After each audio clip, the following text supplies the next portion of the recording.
가정을 향한 하나님 아버지의 마음, 이런 제목으로 말씀을 나누려고 합니다. 고통이 우리에게 들어오는 세 방향이 있습니다. 하나는 육체를 통하여 들어옵니다. 다른 하나는 관계를 통하여 들어옵니다.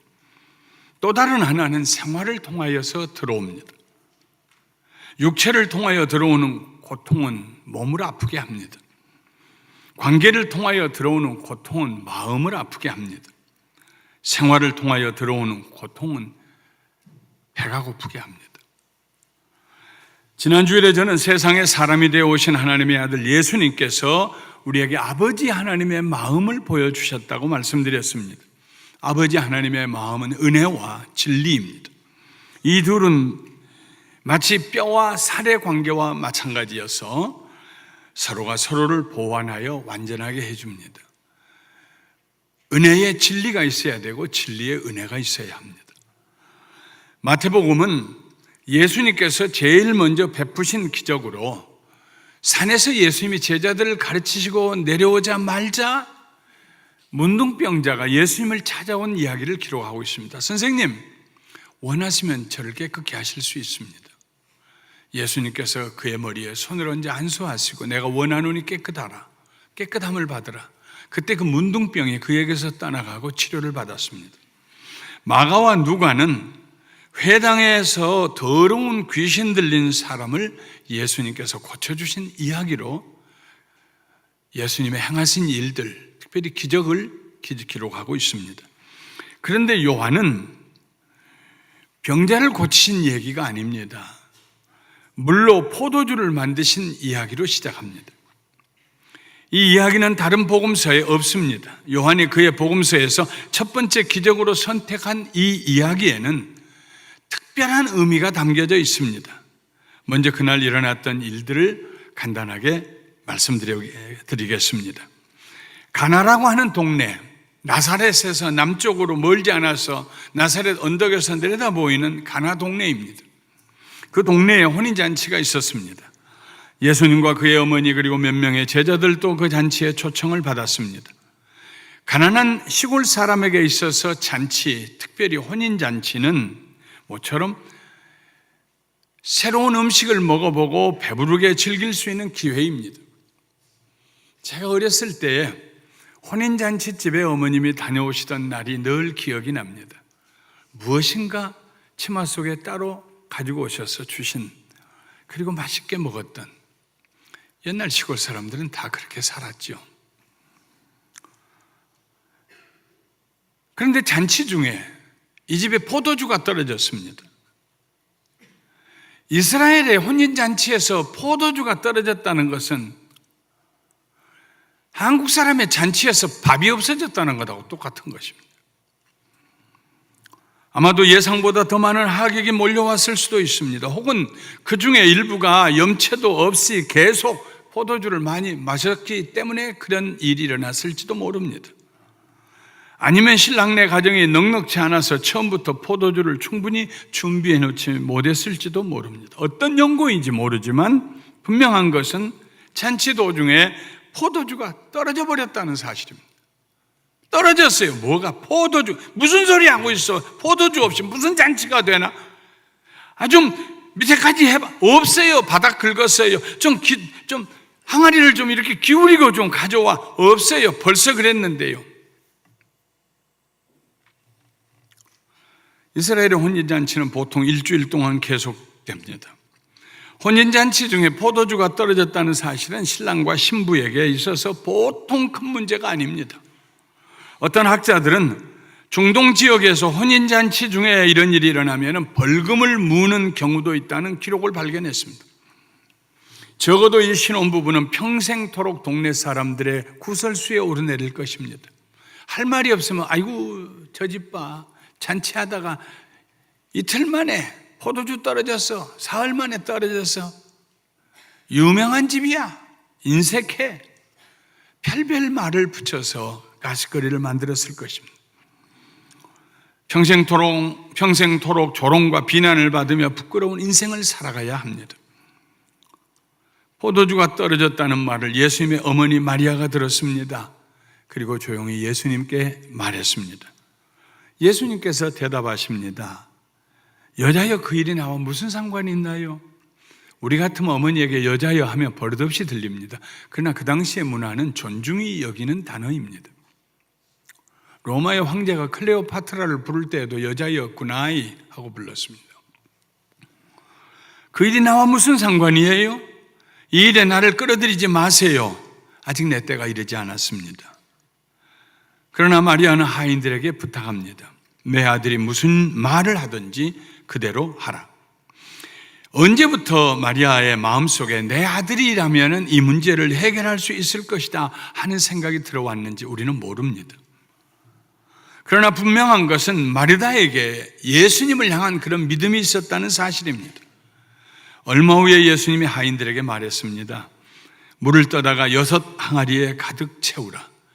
하인들이 30갤런씩 들어가는 물 항아리에, 돌 항아리에 물을 가득 채웠습니다. 그때까지 물끄러미 쳐다보고 계시던 예수님께서 말씀하십니다. 이제는 떠서 연회장에게 갖다 줘라. 파티를 인도하는, 오는 손님 이리저리 앉으라고 하고 즐거운 얘기를 하고 떠들썩하게 만들고 하는 그 연회장에게 갖다 주어라. 얼마 후에 그 포도주의 맛을 보고 놀란 연회장이 신랑을 불러다가 칭찬합니다. 사람마다 먼저 좋은 포도주를 내고 취한 후에 낮은 것을 내거늘 그대는 지금까지 좋은 포도주를 두었도다. 당시 이스라엘 사람들은 포도주에다가 3분의 1의 물을 섞어가지고 마셨습니다. 물이 좋지 않은 땅이기 때문에. 포도주는 이스라엘 사람들에게 있어서는 항상 떼놓을 수 없는 음료였습니다. 대신 있는 그 채로 마시면 술에 취하니까 3분의 1 혹은 3분의 2쯤 절반 정도 물을 부어서 마셨습니다. 잔치에서 사람들이 옵니다. 처음에는 좋은 포도주를 내놓았다가 조금 시간이 지나면 물을 좀 더 타서 갖다 줍니다. 그런데 이번에 가져온 포도주는 진짜입니다. 진짜로 좋은 포도주입니다. 물 타지 않냐고 그냥 가져온 포도주입니다. 요한은 이 기적 이야기 끝에 짧은 해설을 붙였습니다. 예수께서 이 첫 표적을 갈릴리 가나에서 행하여 그의 영광을 나타내심에 제자들이 그를 믿었더라. 이 표적을 갈릴리 가나에서 행하여 첫 표적을 행하여서 그의 영광을 나타내심에 아버지 하나님께서 예수님을 통하여 한 가정, 이제 막 시작한 가정을 찾아오셨습니다. 그 가정은 시작하면서부터 문제를 가지고 있었습니다. 혼인잔치에 포도주가 떨어졌습니다. 부끄럽게 되었습니다. 기쁨이 사라졌습니다. 처음부터 그 가정은 모자라고 부족했습니다. 남은 평생을 서로 원망하고 다투는 삶이 시작될 수도 있었습니다. 하나님 아버지는 그 가정에 그의 아들을 보내십니다. 그리하여 두고두고 그 가정을 고통스럽게 할 수도 있는 문제를 해결해 주셨습니다. 하나님의 은혜였습니다. 크고 놀라운 은혜였습니다. 하나님께서 은혜를 베푸실 때에는 빠듯하게 베푸시지 않습니다. 언제나 풍성하게 베풀어 주십니다. 생각해 보십시오. 2-3통 드는 돌 항아리 6에 물을 가득 채웠습니다. 2-3통이라는 말은 20 내지 30갤런 들어가는 큰 통이라는 말입니다. 유대인들에게는 정결의식이라는 제도가 있었습니다. 발바닥에 가죽만 대는 샌들을 신고 다녔기 때문에 메마른 날에는 온갖 먼지가 통치마와 같은 의복 속으로 올라와서 무릎, 발, 정강이 다 더럽혔습니다. 혹시라도 날이 굳어서 비가 오는 날이나 이슬이 많이 내린 날에는 통째로 발에 흙이 묻었습니다. 그래서 집에 들어올 때는 발에 묻은 먼지와 흙을 씻어내야 했습니다. 또 식사하기 전에는 손도 닦아야 했습니다. 손을 들고 물을 부어서 발뒤꿈치로 물이 흘러가게 하고 이쪽도 그렇게 하고 그리고 손을 내리면 물이 손가락 끝으로 흘러나갑니다. 손을 깨끗이 하고 음식을 먹는 건 그들이 지키는 전통이었습니다. 엄격하게 지키는 사람은 코스 하나 끝날 때마다 가서 다시 씻고 와서 먹었습니다. 더구나 이 집은 결혼 잔치를 하고 있습니다. 많은 손님들이 찾아왔습니다. 그러므로 많은 물통이 필요했습니다. 아마 옆집에 있는 물통까지 다 빌려왔을 것입니다. 180갤런이나 되는 물로 포도주를 만들어 주셨습니다. 우리들이 요즘 보는 5갤런짜리 통으로 36통입니다. 요즘 사용하는 포도주병으로 치면 1700병의 포도주입니다. 그렇게 많은 포도주를 준비하는 신랑집도 드물 것입니다. 거기에 적당량의 물을 섞어서 마신다면 이제 포도주 때문에 걱정할 일은 없을 것입니다. 이 많은 포도주는 하나님의 한량없는 은혜를 우리에게 보여주고 있습니다. 신랑은 어찌된 영문인지도 모르고 칭찬을 들었습니다. 상상할 수 없는 하나님의 은혜가 그 집에 임했습니다. 하나님께서 그 젊은이의 가정을 넘치게 축복해 주셨습니다. 하나님께서 그의 아들을 보내서 첫 번째 하신 일이 가정 방문이었습니다. 가정의 문제를 해결해 주시는 일이었습니다. 오늘날 적지 않은 가정들이 고통을 당하고 있습니다. 기쁨과 평안이 없습니다. 서로가 잘못 만났다는 후회 가운데 살아갑니다. 배우자로부터 제대로 대접을 받지 못하고 있다고 생각합니다. 가슴속에 분노가 치밀어 오릅니다. 그래서 서로를 이겨보려고 합니다. 가장 경쟁이 치열한 곳, 가장 무서운 치열한 전투가 벌어지는 곳이 바로 가정입니다. 사용하는 무기도 다양합니다. 대부분이 폭력적인 무기입니다. 주먹만 사용해서 폭력이 아닙니다. 언어 폭력도 있습니다. 석 달쯤 얼굴 안 마주치고 말 안 하는 것은 더 무서운 폭력입니다. 온갖 방법을 동원하여 서로를 이겨보려고 하다가 결국에는 피차 패배자가 됩니다. 억울합니다. 이번에는 졌지만 다음에는 꼭 이기겠다고 벼르며 기회를 노립니다. 행복하게 살겠다고 기다리는 것이 아니라 이겨보겠다고 기회를 노립니다. 그러다가 사소한 의견 차이가 발생하면 곧 다시 휴전 협정을 깨고 전쟁을 시작합니다. 그러는 사이에 아이들은 큰 고통을 당합니다. 아이들은 베개로 귀를 막고 생각합니다. 저렇게 싸울 바에는 차라리 헤어지고 말지. 그러다가 정말로 부모가 헤어지면 자녀들은 깊은 죄책감에 빠집니다. 자기들 때문에 부모가 헤어졌다고 자책합니다. 그리고 그 가정에 악순환이 시작이 됩니다. 여러분은 제가 목회 기도를 하면서 가정을 위하여 드리는 기도를 기억하실 것입니다. 제가 이렇게 기도하죠. 하나님 아버지, 우리 감사하는 교회의 가정들이 행복하게 해주세요. 부부 사이에 서로가 서로를 존중히 여기고 존귀하게 여기게 해주세요. 다툼이 사라지고 서로가 하나 되게 해주세요. 우리 자녀들이 행복한 부모를 보면서 행복하게 자라게 해주세요. 남편과 아내 사이에 담이 무너지게 해주세요. 이 기도를 드릴 때 제 가슴 속에 간절함이 있습니다. 그 기도를 드릴 때마다 포도주가 떨어졌다는 사실은 알겠는데 그 다음에는 어떻게 해야 할지 당황하는 신랑 신부를 제 마음에 그려봅니다. 서로 이렇게 다투며 살면 안 되는 줄 알면서도 다툼을 멈출 지혜와 능력이 부족한 부부들을 제 마음속에 그려봅니다. 그리고 성령님께서 그 가정에 찾아오셔서 얼음같이 차가운 관계를 녹여주시고 서로의 담을 허물어 주시라고 간구합니다. 그것이 제 기도입니다. 게리 체프만은 결혼 상담을 전문으로 하는 목사님이며 심리학자입니다. 그의 책 5가지 사랑의 언어는 미국에서만 300만 부 이상이 팔렸고 33개국의 언어로 번역된 베스트셀러입니다. 그는 오랫동안 결혼 상담을 해오면서 남편과 아내가 서로의 사랑을 확인할 수 있는,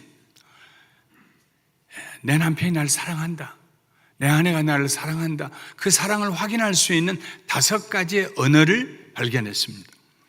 첫 번째 언어는 인정과 칭찬입니다. 두 번째 언어는 함께 나누는 질적인 시간입니다. 세 번째 언어는 선물입니다. 네 번째 언어는 봉사와 섬김입니다. 그리고 5번째 언어는 육체적인 접촉입니다. 모든 부부에게 이 5가지 언어는 서로가 서로를 사랑한다는 그 사랑의 표현을 하는 중요한 통로가 됩니다. 그런데 5가지 언어가 모든 부부에게 똑같이 일률적으로 적용되는 것은 아닙니다. 예를 들면 어떤 사람은 선물을 받기를 좋아합니다. 그러나 어떤 아내는 남편이 한 달이 멀다 하고 정성을 다하여 비싼 선물을 사다 주는데도 행복하지가 않습니다. 남편에 대해 끊임없이 불평하고 불만이 차 있습니다. 남편은 그 이유를 알 수가 없습니다. 남편의 보기에 아내의 불평과 불만은 끝이 없는 것 같습니다. 도저히 해결이 될 것 같지 않습니다. 도대체 수수께끼 같은 여인이라는 생각이 듭니다. 그런데 아내는 늘 자기는 혼자라고 불평합니다. 이 아내에게 있어서 사랑의 언어는 선물을 받는 것이 아니고 둘이서 함께 질적인 시간을 보내는 것입니다. 커피잔을 가운데 두고 서로 쳐다보며 그날 일어난 소소한 이야기들을 나누는 것입니다. 다른 예를 들어보겠습니다. 아내가 온 정성을 다하여 집안을 가꾸고 맛있는 식탁을 준비하고 깨끗한 옷을 입혀 좋은 넥타이를 택하여 가지고 출근하게 하는데 남편은 아침부터 얼굴이 편치가 않습니다. 행복하지가 않습니다. 그 남편은 다른 것이 아닌 아내로부터 인정을 받고 칭찬받고 고맙다는 말을 듣고 싶은데 아내는 다른 것은 다 잘하면서도 남편을 인정하고 칭찬하는 말에는 인색합니다. 집에만 들어오면 입을 다물고 있는 남편을 아내가 이해할 수 없습니다. 내가 그렇게 잘해주는데 도대체 뭐가 불만인지. 우리에게 지혜가 필요합니다. 내 배우자가 잘 이해할 수 있는 사랑의 언어가 무엇인지 발견해야 합니다. 그리고 그 언어를 적절하게 사용할 수 있어야 합니다. 다시 한번 챕만 목사님이 발견한 5가지 사랑의 언어를 살펴보겠습니다. 첫째 언어는 인정해 주는 말입니다. 마크 트웨인은 나는 한 번 칭찬을 받으면 2달간은 잘 지낼 수 있다 했습니다. 한 번 칭찬을 받으면 다른 거 없어도 2달간은 행복하다. 이런 남편을 움직이려면 잘못을 지적하기보다 한 번 인정해 주고 칭찬해 주는 것이 100배 효과가 있습니다. 인정과 칭찬에는 인격적인 진실이 들어있어야 합니다. 온유하고 겸손한 어휘를 사용해야 됩니다. 진실해야 됩니다.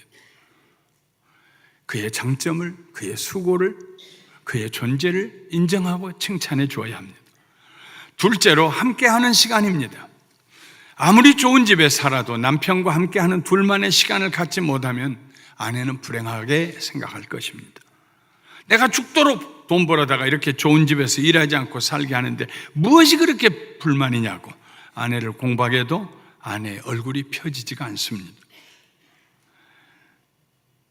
이럴 때는 아내가 무엇을 원하는가, 무슨 언어를 듣기를 원하는가, 아내가 혹시 나와 함께하는 시간이 필요한가, 함께하는 시간을 만들고 그리고 그 시간에 서로 감정적으로 연결이 되도록 합니다.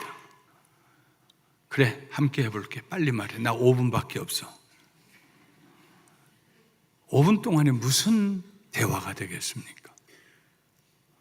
오늘 저녁은 통째로 내가 줄게. 우리 차 한잔 마시고 얘기 좀 하자. 지난 일주일 동안 무슨 일이 있었는지. 셋째로 선물입니다. 선물을 받으면서 내가 사랑받고 있다고 생각하는 사람에게는 선물이라는 언어를 사용해야 합니다. 이런 사람에게 사랑은 반드시 눈에 보여야 합니다. 눈에 보이지 않는 사랑은 사랑이 아닙니다. 값이 중요한 게 아닙니다. 장미꽃 한 송이라도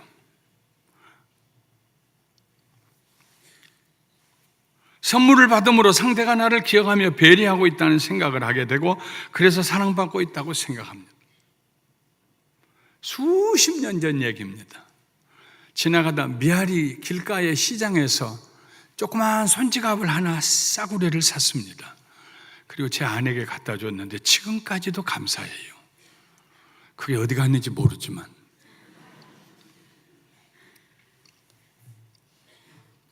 넷째로 봉사와 섬김입니다. 어떤 사람은 상대방이 나를 위하여 섬겨줄 때 사랑을 느낍니다. 봉사는 배우자가 나에게 원하는 일, 부탁하는 일을 해주는 것입니다. 이런 아내에게 남편이 일어나서 아내와 함께 아무리 바빠도 이 침대 혼자 이리 가고 저리 가고 정리하려면 시간 많이 걸리겠네. 여보 이리 와, 저쪽 잡아, 나와 함께 정리하자. 그날 온종일 아내가 행복할 것입니다. 아내가 무엇을 해주길 원하는지 주의 깊게 들어보는 귀가 있어야 합니다. 오랜 결혼 생활을 하고 난 다음에야 제가 철이 들었습니다. 제 아내가 그냥 무심코 하는 얘기를 제가 해야 될 일이라고 생각하면 요즘은 메모를 합니다. 그래서 잘 잊어버리니까. 그리고 설교를 준비하고 난 다음에 짜투리 시간이 나면 가서 그 일을 해줍니다. 다섯째로 육체적인 접촉입니다. 우리가 기억하는 최초의 사랑은 부모님이 우리를 품속에 꼭 껴안아 주었을 때입니다. 골목에 나가 놀다가 처음 사회생활하며 가슴이 상처를 받았을 때 엄마 하고 울면서 뛰어들어온 우리를 묻지도 않고 책망하지도 않고 꼭 껴안아 주었던 그 사랑입니다. 이런 사람에게는 신체적인 접촉이 사랑이라고 느껴집니다. 5가지 언어 중에서 꼭 하나만 고르라는 말씀은 아닙니다. 좀 피곤하긴 하겠지만 어떤 사람은 5가지 언어를 다 들어야 사랑을 깨닫는 사람도 있습니다. 적어도 2가지 이상은 될 것입니다. 다시 한번 말씀드릴게요. 인정해주는 말, 함께하는 시간, 작지만 정성이 있는 선물, 봉사와 섬김, 그리고 신체적인 접촉.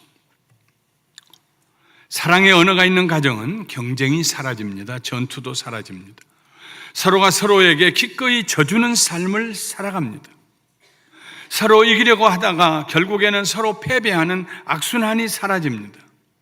그 대신에 서로 져주려고 합니다. 서로 들어주려고 합니다. 서로 먼저 섬기려고 합니다. 져주려고 작정을 했는데, 루저가 되려고 했는데, 위너가 되지 않고 루저가 되려고 했는데, 살다 보니까 윈 하게 됩니다. 서로가 다 승리하게 됩니다. 사랑하는 성도 여러분, 예수님은 지금도 우리의 가정을 찾아오십니다. 은혜를 베푸시기 위하여 찾아오십니다. 부부 사이에 문제가 있더라도 포기하지 마십시오. 아이고 목사님 이제 시작하면 해보겠는데 35년째입니다. 괜찮아요. 포기하지 마십시오. 예수님을 모셔드리면 다 해결이 됩니다. 부부 사이에 꼭 한 가지만 의견의 일치를 보십시오. 서로 문제가 생기고 다툼이 생기고 서로 전쟁이 시작하려고 할 때 서로 시간을 내어서 예수님께 기도해 보기로, 예수님을 찾아보기로 그렇게 약속하십시오. 서로를 비난하고 싶을 때 예수님을 찾아가서 아뢰십시오. 솔직해서 험담을 해도 괜찮습니다. 하나님, 나 못 살겠어요. 저런 사람들하고. 괜찮아요. 무슨 얘기를 해도. 친정 어머니 찾아가서 얘기하듯이 예수님에게 얘기하세요. 아시기 때문에 무슨 얘기를 해도 예수님 놀라지 않으세요. 다 얘기하세요. 마지막에 한마디를 덧붙이세요. 주님 좀 도와주세요. 그리고 기다리세요. 예수님께서 뭐라고 말씀하시는지 조용히 들어보세요. 반드시 말씀하실 것입니다. 이 시간이 중요합니다. 내 얘기만 하고 그냥 떠나가면 안 됩니다. 얘기한 다음에는 조용히 묵상하면서 주님이 뭐라고 하시는지, 주님의 의견은 무엇인지 들어보세요.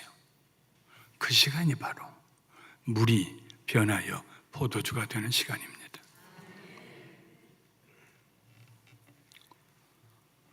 하나님께서 우리 가정을 세워주셨습니다. 가정을 통하여 하나님의 축복이 임하게 하십니다. 성도의 가정을 통하여 하나님께서 영광을 나타내시고 또 영광을 받으십니다. 예수님이 그 집에 물로 포도주를 만들어 주시고 난 다음에 그의 영광을 나타냈다고 그랬습니다. 예수님의 영광이 나타났습니다. 예수님 때문에 한 가정의 다툼이 그치고 화목하게 될 때 하나님의 영광이 드러납니다. 주변 사람들이 보게 될 것입니다. 저 산 너머에 무슨 일이 있는지 이렇게 벌겋이 밤에 어두운 밤에 보여요. 거기 경기가 있대요. 경기장에 불을 밝혔대요. 저 집이 왜 저렇게 웃음이 떠나지 않지? 무엇이 다르지? 우리 집보다 훨씬 못 사는데. 예수님이 우리 집에 오시면, 예수님이 우리 가정을 회복시켜 주시면, 예수님께서 전쟁이 그치게 하시면, 예수님의 평안을 우리에게 부어주시면, 예수님의 기쁨을 우리에게 부어주시면 그 가정에서 영광의 빛이 납니다. 세상이 보게 됩니다. 하나님의 영광이 드러납니다. 잊지 마십시오. 하나님께서 그의 영광을 나타내시는 최초의 기적은 포도주가 떨어진 가나의 혼인잔치 집이었습니다. 그 집에 180갤런이나 되는 포도주를 만들어 주셨습니다. 넘치는 은혜를 베풀어 주셨습니다. 하나님의 영광이 그 집에 임했습니다. 그 집만이겠습니까? 우리 집에도 예수님이 찾아오시면 물이 변하여 포도주가 될 줄 믿습니다. 하나님의 은혜와 영광이 임하게 될 것입니다. 남은 일은 믿음을 가지고 그렇게 될 수 있다. 믿음을 가지고. 믿음은 바라는 것들의 실상이요 보지 못하는 것들의 증거입니다. 우리 가정이 어떤 가정이 되기를 원하는가 바라는 소원이 있다면, 비록 지금은 볼 수 없지만 그런 일이 일어날 것이다, 그런 날이 올 것이다 하는 것을 보기를 원한다면 우리에게 필요한 것은 믿음입니다. 하나님의 은혜에 대한 믿음입니다. 넘치는 은혜, 풍성한 은혜에 대한 믿음입니다. 그것이 감사가족 여러분을 향한 저의 소원이기도 합니다. 잠시 눈을 감아 주시기 바랍니다. 한 분도 빠짐없이 눈을 감아 주십시오. 그리고 가슴에 손을 얹어 주시기 바랍니다. 제가 드리는 기도를 마음으로 따라서 해 주십시오. 소리 내지 않아도 됩니다. 자녀를 위해서 이 기도를 따라서 하셔도 됩니다. 노년에 살겠네 못 살겠네 하는 여러분의 부모님을 위해서 이 기도를 따라서 해도 좋습니다. 하나님 아버지, 우리 집에 오세요. 우리 집에 포도주가 떨어졌습니다. 기쁨이 사라졌습니다. 소리가 납니다. 메마릅니다. 가시도 쳐 있습니다. 주님, 우리 집에 오세요. 우리 가정에 오세요. 우리 부부 사이에게 찾아오세요. 그리고 그날 가나의 혼인잔치에서 베푸셨던 기적을 우리 집에서 베풀어 주시옵소서. 기적을 베풀어 주시옵소서. 사랑의 언어를 잘 사용할 수 있도록 지혜를 주시옵소서. 나를 위해서 사는 것이 아니라 상대방을 위해서 사는, 섬기는 삶이 되게 하여 주시옵고, 우리들이 화목하는 모습을 보고 우리 자녀들이 행복하게 자라게 하여 주시옵소서. 배우자의 얼굴을 관찰하여 볼 수 있는 배려하는 마음을 우리에게 주시옵소서. 우리가 기도할 때 주의 말씀을 조용히 기다릴 때, 주님, 물이 변하여 포도주가 되는 기적이 우리 가정에 일어나게 하여 주시옵소서. 예수님의 이름으로 감사하고 기도하옵나이다.